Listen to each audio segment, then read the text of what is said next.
Sir, Iran പിന്തുണ നൽകുന്ന യമനിലെ ഹൂത്തികൾക്ക് നേരെ അമേരിക്ക ആക്രമണം നടത്തുകയാണ്. ഇപ്പോൾ 10 ദിവസത്തോളം ആക്രമണം നടത്താനായിട്ട്. കഴിഞ്ഞ ചൊവ്വാഴ്ചയാണ് ഇസ്രയേൽ ഗസയിലേക്ക് വീണ്ടും ആക്രമണം തുടർന്നത്. അതിനുശേഷം ഏതാണ്ട് 700ഓളം പേർ കൊല്ലപ്പെട്ടു. അപ്പം തുടർച്ചയായിട്ട് ഈ ഇസ്രയേൽ അമേരിക്കയ്ക്ക് ഈ ആക്രമണം നടത്തി എന്തോ ഒരു ലക്ഷ്യം നേടാൻ ശ്രമിക്കുന്നു എന്നാണോ മനസ്സിലാക്കേണ്ടത്? അല്ല, അവർക്ക് ലക്ഷ്യമുണ്ട്. ഈ ഹൂത്തികളെ എനിക്ക് മനസ്സിലാവണില്ല. ഹൂത്തികളെ ആക്രമിക്കാൻ തുടങ്ങിയിട്ട് എത്ര കാലമായി? ആദ്യം അവരെ ആക്രമിച്ചത് സൗദി അറേബ്യയാണ്. യമനിൽ നിരന്തരം സൗദി അറേബ്യ ബോംബിടുകയും ഇതൊക്കെ ചെയ്യുമായിരുന്നു. അത് റിപ്പോർട്ട് ചെയ്യപ്പെട്ടില്ല. അതാണ് സൗദി അറേബ്യയുടെ ക്ലൗട്ട്. അതാണ് ഒരു മീഡിയയും റിപ്പോർട്ട് ചെയ്തില്ല. സൗത്ത് യമനെ അവർ ഭീകരമായിട്ട് ആക്രമിച്ച് കുളമാക്കി. ബട്ട് സ്റ്റിൽ ഇത് പിന്നെയും തുടരുന്നു. ഇപ്പോൾ അവർ USS ഹാരി ട്രൂമാൻ അതിൻ്റെ നേർക്ക് ഹൂത്തികൾ മിസൈൽ അയച്ചു. അതാണ് അമേരിക്ക നേരിട്ട് അവരെ ആക്രമിക്കാൻ കാര്യം. ഹാരി ട്രൂമാനെ ആക്രമിച്ചു എന്ന് അമേരിക്ക സമ്മതിച്ചിട്ടൊന്നുമില്ല. ഹാരി ട്രൂമാന് വലിയ ഡാമേജും ഉണ്ടായില്ല. എന്തോ പെയിൻറ്റ് പോകും, അങ്ങനെ എന്തോ ആണ് ശരിക്കും. ഇവരൊന്നും ഹൂത്തി വിചാരിച്ചാലൊന്നും ഹാരി ട്രൂമാനെ തൊടാനൊന്നും പറ്റില്ല. എനിവേ അങ്ങനെ ഒരു സംഭവം ഉണ്ടായി. അതിനെ ചൊല്ലിയാണ് ഇപ്പോൾ ക്ഷുഭിതരായിട്ട് ഹൂത്തികളെ തകർത്ത് കളയും എന്ന് പറഞ്ഞിട്ട് ചെയ്യുന്നത്.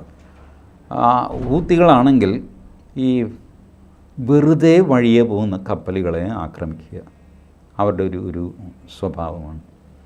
അപ്പോൾ ആ സ്വഭാവം അവർ പുറത്തെടുക്കാത്തത് ഇന്ത്യയോടും മറ്റു ചില രാജ്യങ്ങളോടും മാത്രമാണ്. ഒരു തവണ നമ്മളെയും അവർ ഉപദ്രവിച്ചു. നമ്മൾ യുദ്ധക്കപ്പൽ അയച്ചു എന്നതല്ലേ? അതിശക്തമായിട്ട് നമ്മൾ ഇന്ത്യൻ നേവി തിരിച്ചടിച്ചു. ലോകത്തിലുള്ളതിൽ നമ്പർ 1 നേവികളിൽ ഒന്നാണ് ഇന്ത്യൻ നേവി. ഇന്ത്യൻ ആർമിയേക്കാളും ഇന്ത്യൻ എയർഫോഴ്സിനേക്കാളും വളരെ കാൽക്കുലേറ്റഡും അപ്ഡേറ്റഡും ഒക്കെ ആയ ഒരു സംവിധാനമാണ് ഇന്ത്യൻ നേവിക്കുള്ളത്.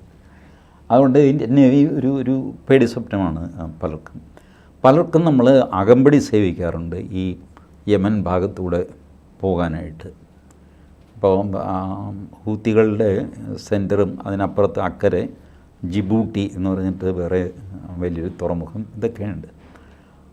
മാത്രമല്ല പൈറേറ്റ്സിൻ്റെ കടൽക്കൊള്ളക്കാരുടെ പെരുമാറ്റവും ആ ഭാഗത്താണ്. അപ്പോൾ അതിന് ഇന്ത്യൻ നേവി പലർക്കും സെക്യൂരിറ്റി, നമ്മുടെ രാജ്യത്തിന് മാത്രമല്ല മറ്റുള്ളവർക്ക് പൈസ വാങ്ങിച്ച് നമ്മൾ സെക്യൂരിറ്റി കൊടുക്കാറുണ്ട്. ഹൂത്തി ഗീത്തിയൊക്കെ ഞാൻ നോക്കിക്കൊള്ളാം എന്ന് പറഞ്ഞിട്ട് കടത്തി വിടാറൊക്കെയുണ്ട്. ഇതാണ് അവിടുത്തെ സാഹചര്യം. ഇസ്രായേലാണെങ്കിൽ ഇസ്രായേലിൻ്റെ അത്ഭുതം എനിക്കിപ്പോഴും മനസ്സിലാകുന്നില്ല. ചെറിയൊരു സ്ട്രിപ്പാണ് ഗാസ.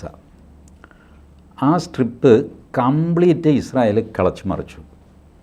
എന്നിട്ട് ഈ ബന്ദികളെ കിട്ടിയില്ലേ?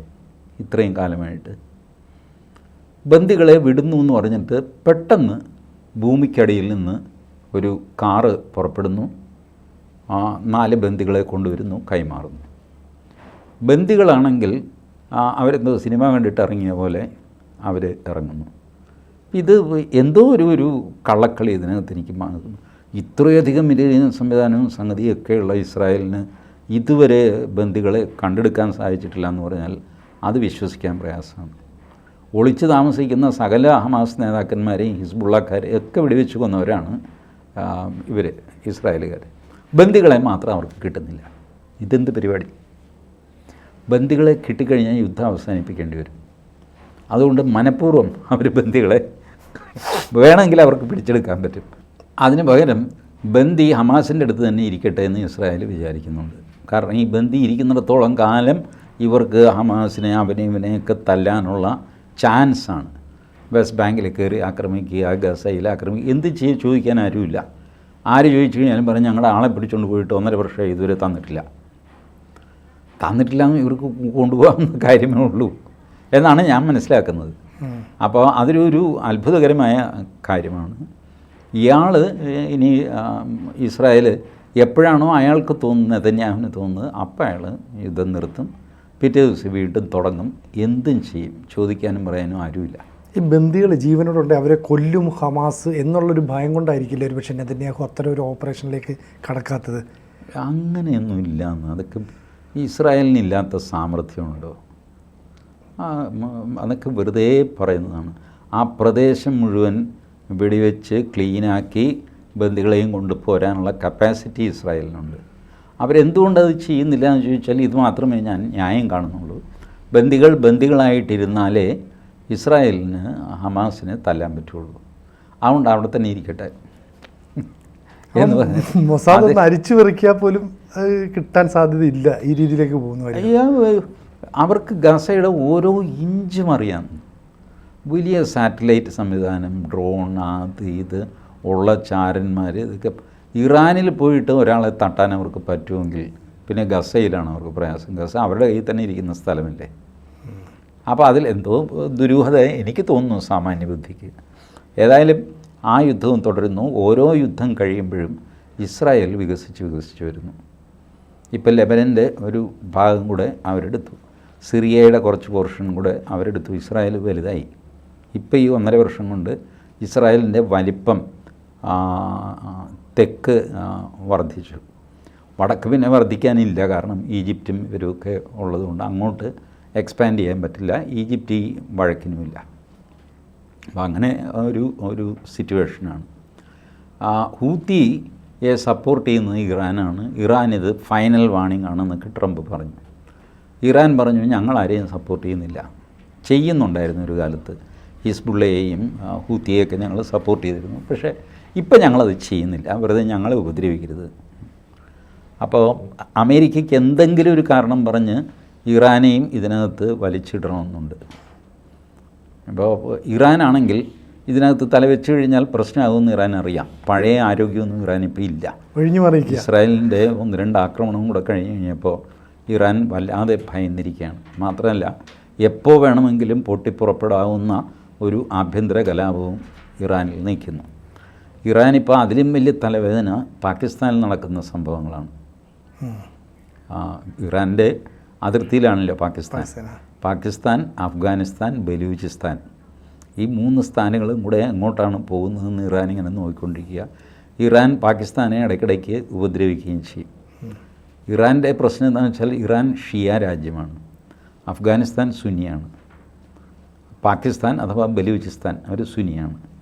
ബട്ട് പാകിസ്ഥാനെ ഉപദ്രവിക്കാൻ വേണ്ടിയിട്ട് ഇറാൻ്റെ സഹായം ബലൂചിസ്ഥാൻ വാങ്ങുന്നുണ്ട്. ബലൂച്ച് ലിബറേഷൻ ആർമി എന്ന് പറയല്ലോ, അവർ വാങ്ങുന്നുണ്ട് ഇറാനിൽ നിന്ന്. തെഹ്രീക്ക് താലിബാൻ പാകിസ്ഥാൻ, തെഹ്രീബ് താലിബാൻ അഫ്ഗാനിസ്ഥാൻ, TTP, TTA എന്നൊക്കെ പറഞ്ഞ് പലവിധ മാരണങ്ങളുണ്ട് അവിടെ. മജീദ് ബ്രിഗേഡ്, ഇതൊക്കെയാണ്. ഇവരെ ഇടയ്ക്കിടയ്ക്ക് ഇറാൻ സഹായിച്ചു കൊടുക്കും. അപ്പോൾ ഇറാൻ്റെ തലവേദന ഇപ്പോൾ ഇപ്പുറത്തുനിന്ന് ഹൂത്തി ഹിസ്ബുള്ളയൊക്കെ മാറിയിട്ട് ഇറാൻ കൂടുതൽ ശ്രദ്ധിക്കുന്നത് ഇപ്പുറത്തെ അതിർത്തിയിലാണ്. അപ്പോൾ അതുകൊണ്ടാണ് ഇറാൻ പറഞ്ഞ് ഞങ്ങളതിലില്ല, നിങ്ങളെന്താണെന്ന് വെച്ചാൽ ചെയ്തു എന്നൊക്കെ പറഞ്ഞിട്ട് ഹൂത്തിയുമായിട്ട് ഡിസോസിയേറ്റ് ചെയ്തൊരു പ്രസ്താവന ഇറക്കിയത് അതുകൊണ്ടാണ്. അപ്പോൾ ആ സ്ഥിതിയാണ് ഇപ്പോൾ നിൽക്കുന്നത്. അപ്പോൾ ഈ ഹൂത്തികളെ ആക്രമിച്ച് പൂർണ്ണമായിട്ടും കീഴ്പ്പെടുത്തി കഴിഞ്ഞാൽ പിന്നീട് ഈ ഇറാൻ്റെ ഒരു ചിറക് അടിച്ച് കളയാം എന്നുള്ളൊരു ധാരണയാണോ ഇപ്പോൾ ഉള്ളതെന്ന് US? പൂർണ്ണമായിട്ട് ഒന്നും ചെയ്യില്ല, അതാണ് അമേരിക്കയുടെ സംഗതി. ഒരു കാര്യവും അവർ കംപ്ലീറ്റ് അങ്ങ് തീർക്കില്ല. ഒരല്പം ബാക്കി ഇട്ടുകൊണ്ടിരിക്കും, ഒരാവശ്യത്തിന് അവിടെ ഇരിക്കട്ടെ എന്ന്. 4 റൗഡികളെ അവിടെ വെച്ചേക്ക്, നമുക്കൊരാവശ്യത്തിന് വേണ്ടി വരും, തല്ലിനിയും വരുമല്ലോ, അപ്പോൾ ഉപയോഗിക്കാം എന്നൊക്കെ പറഞ്ഞിട്ട്.